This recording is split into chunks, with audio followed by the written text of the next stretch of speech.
Friends, माझं नाव Tejas Dilipraoe Kajale. Physics with Tejas sir या चॅनलमध्ये आपलं स्वागत आहे. काल आपण परपेंडिक्युलर एक्सिस थेरम आणि थोडाफार कॉन्सेप्ट पाहिला होता अँग्युलर मोमेंटमचा, बरोबर आहे.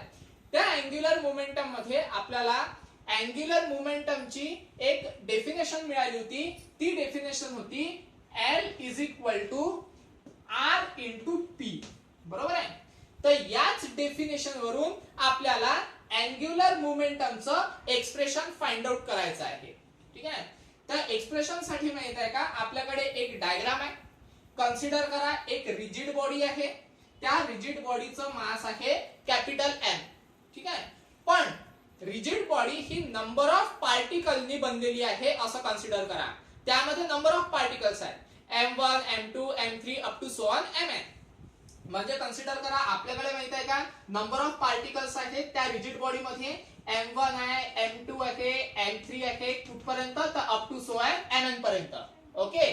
त्याच्यानंतर काय होते पहा, हे जे मासेस आहेत हे मासेस माहित आहे का, या एक्सिस ऑफ रोटेशन पासून कन्सिडर करा R1 एवढ्या डिस्टन्स वर आहे. म्हणजेच माहित आहे का, M1 हा कन्सिडर करा R1 एवढ्या डिस्टन्स वर आहे.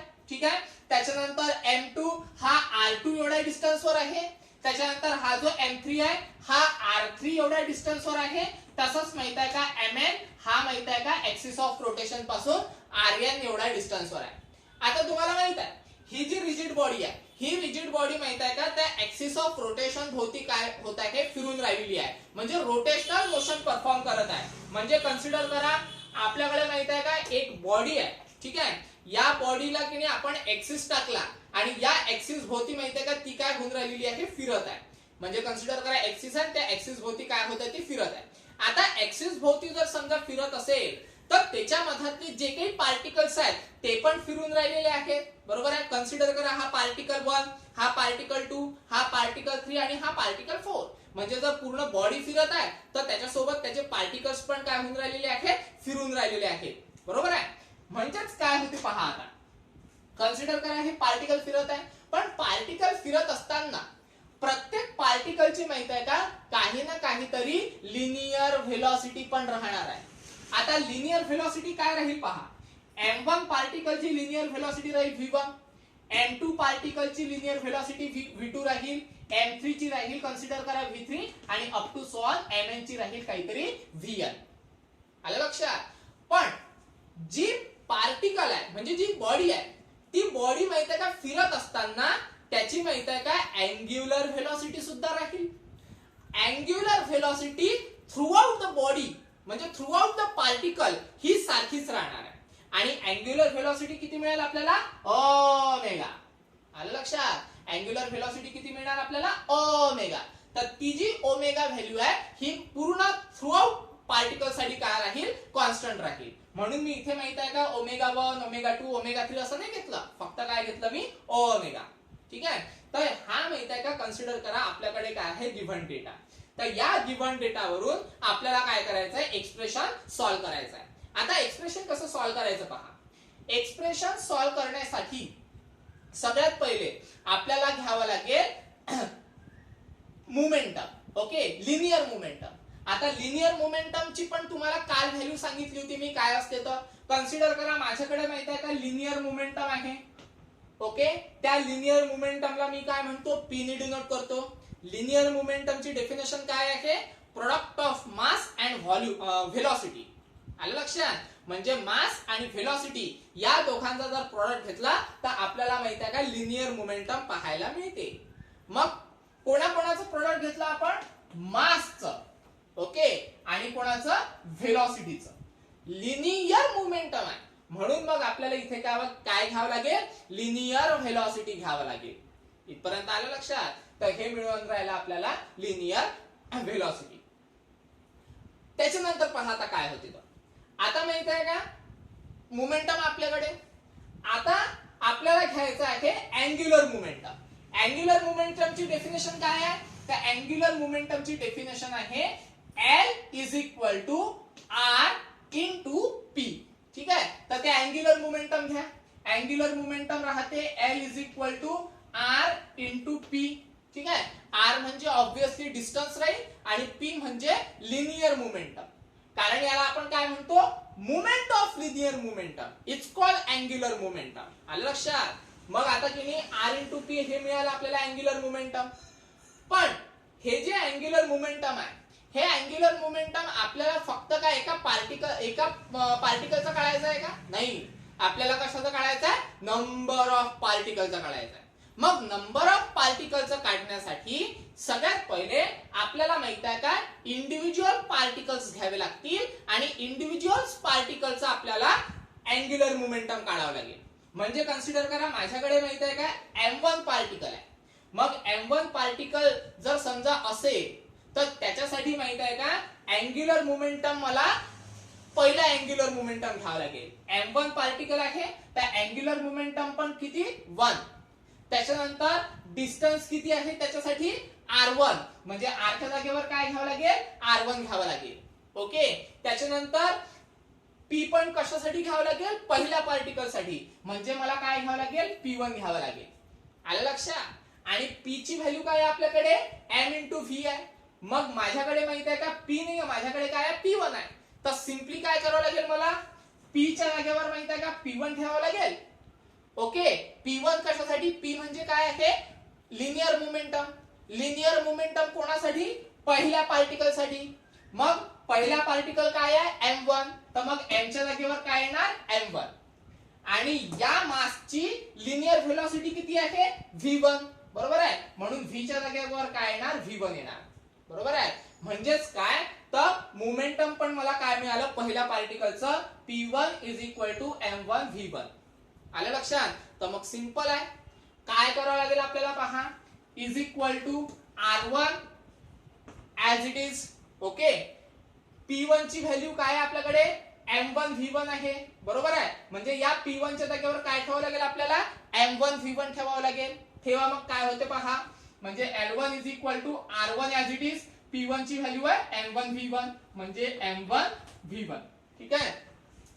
तर आपल्याला माहित आहे का, पहिल्या पार्टिकलचं अँग्युलर मोमेंटम मिळालं. तसंच मग माहित आहे का, सिमिलरली या दुसऱ्या पार्टिकलचं काढा अँग्युलर मोमेंटम. काय मिळणार दुसऱ्या पार्टिकलचं, कन्सिडर करा, जिथे जिथे माहित आहे का 1 1 आहे, तिथे तिथे माहित आहे का सरळ सरळ 2 2 टाकून द्या. ठीक आहे. म्हणजे सिमिलरली L1 आहे तर कन्सिडर करा L2. ओके. त्याच्यानंतर R1 आहे तर R2 करा, M1 आहे तर M2 करा आणि V1 आहे तर V2 करा. आलं लक्षात. पण इथे पण काय छोटासा ट्विस्ट आहे. काय ट्विस्ट आहे, आपण माहित आहे का ज्या वेळेस हा युनिट चालू केला होता रोटेशनल डायनामिक, तेव्हाच माहित आहे का सुरुवातीलाच एक रिलेशन आपल्याला मिळालं होतं, लिनियर व्हेलॉसिटी आणि अँग्युलर व्हेलॉसिटीचं.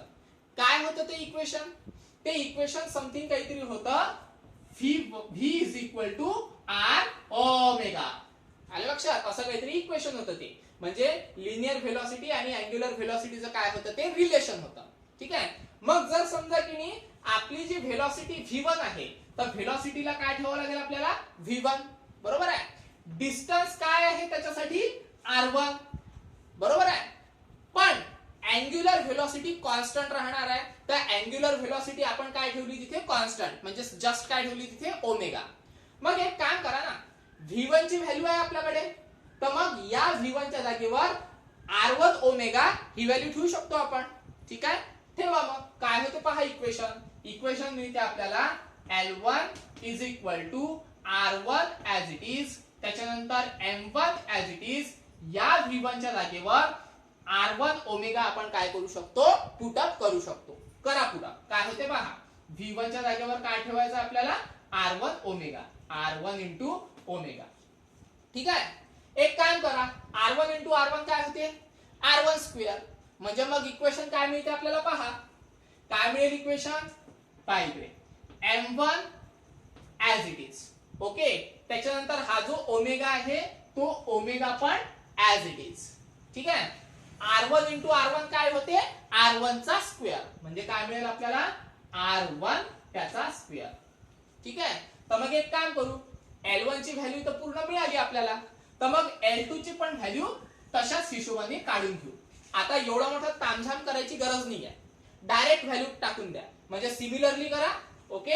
आणि जिथे जिथे L1 आहे तिथे तिथे माहित आहे का 2 करून टाका. ओके, तर मग L1 च्या जागेवर काय मिळणार L2.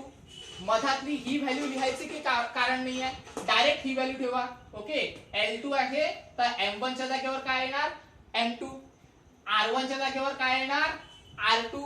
ओके, त्याचा स्क्वेअर आणि ओमेगा तो कॉन्स्टंट आहे, त्याला त्या ऍज इट इज ठेवावं लागेल. ठीक आहे, तसंच माहित आहे का L3 ची व्हॅल्यू काढा. L3 इज इक्वल टू काय मिळेल आपल्याला, L3 म्हणजे कोणाचं, तर तिसऱ्या पार्टिकलचा अँग्युलर मोमेंटम. ठीक आहे, मग L3 M2 च्या जागेवर M3, R2 च्या जागेवर R3, ओमेगा मात्र ऍज इट इज. ठीक आहे, तसंच माहित आहे का कुठपर्यंत जावं लागेल आपल्याला, नंबर ऑफ पार्टिकल पर्यंत. नंबर ऑफ पार्टिकलचं अँग्युलर मोमेंटम Ln. ठीक आहे, त्याच्यानंतर M3 च्या जागेवर Mn, R3 च्या जागेवर Rn स्क्वेअर आणि ओमेगा ऍज इट इज. कारण आपण सुरुवातीलाच बोललो होतो ओमेगा काय राहणार आहे, through out the particle constant राहणार आहे. म्हणून मग ओमेगा माहित आहे का तिन्ही इक्वेशन्स मध्ये काय आलेला आहे, सारखा आलेला आहे. ओके, बस आता हे तर अँग्युलर मोमेंटम आपल्याला मिळालं इंडिव्हिज्युअल पार्टिकलचं. म्हणजे M1 चा अँग्युलर मोमेंटम L1, M2 चं L2. ठीक आहे, तसं मग नंबर ऑफ पार्टिकलचं Ln. पण आपल्याला पूर्ण बॉडीचं पाहिजे ना रे अँग्युलर मोमेंटम.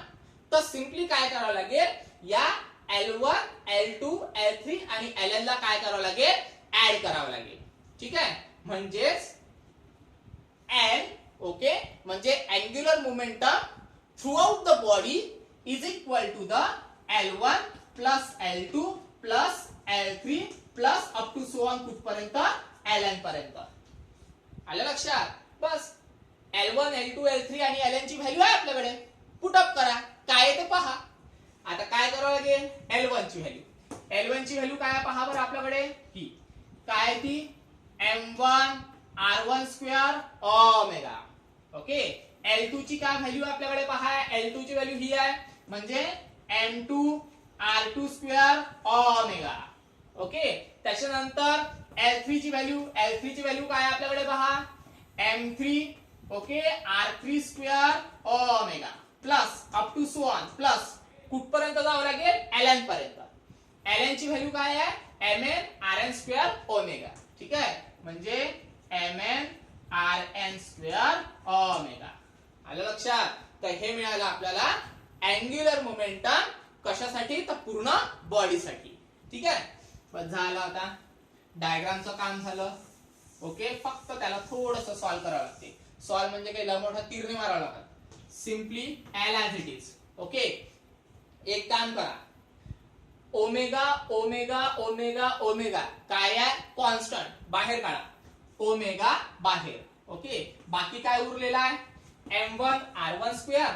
ठीक आहे, M1 R1 स्क्वेअर प्लस इकडे काय आहे M2 R2 स्क्वेअर. ठीक आहे, M2 R2 square plus up to so on plus. ठीक आहे, त्याच्यानंतर काय आहे Mn Rn स्क्वेअर.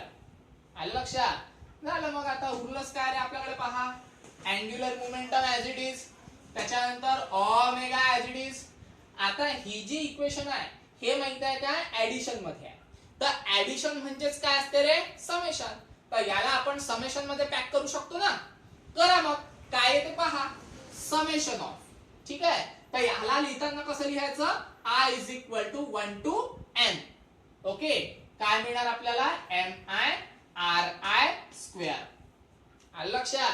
मग आता I ची व्हॅल्यू काय मिळणार आपल्याला, I is equal to 1 2 3 up to so on कुठपर्यंत n पर्यंत. मग आता हे कुठेतरी पाहिल्यासारखं वाटते का रे, आपण यांना पाहिलं का, तर पाहिलं आहे ना. कुठे पाहिलेलं आहे, मुवमेंट ऑफ इनर्शियाच्या डेफिनेशन मध्ये, बरोबर आहे ना. म्हणजे झालं ना. मग आता सॉल्व झालं ते पूर्ण. This implies L as it is, त्याच्यानंतर ओमेगा. ओके, त्याच्यानंतर याची व्हॅल्यू काय असते, याला काय म्हणतो आपण मुवमेंट ऑफ इनर्शिया. आणि मुवमेंट ऑफ इनर्शिया काय असतो आपला, तर I. ठीक आहे, म्हणजेच अँग्युलर मोमेंटमचं इक्वेशन काय मिळेल आपल्याला, I into omega. This is our required relation. आलं लक्षात. म्हणजे अँग्युलर मोमेंटमची व्हॅल्यू काय मिळणार आपल्याला, I इंटू ओमेगा. पुन्हा I म्हणजे मोमेंट ऑफ इनर्शिया, ओमेगा म्हणजे अँग्युलर मोमेंटम. ठीक आहे, तर याची जी एनालॉजी आहे, ठीक आहे, तर ही माहित आहे का, आपली लिनियर मोमेंटम सारखी येते. कशी येते पहा. लिनियर मोमेंटमची व्हॅल्यू काय असते, लिनियर मोमेंटमला कशाने डिनोट करतो आपण, पी नी. ठीक आहे, त्याची व्हॅल्यू काय येते, तर एन. ओके, आणि इंटू व्ही. बरोबर आहे ना, हे आहे linear momentum, M into V. तर मग आता माहित आहे का इथे एनालॉजी कशी आहे. अँग्युलर मोमेंटम मध्ये आपल्याला मिळत असते मोमेंट ऑफ इनर्शिया, आणि तो मोमेंट ऑफ इनर्शिया असतो आपला आय.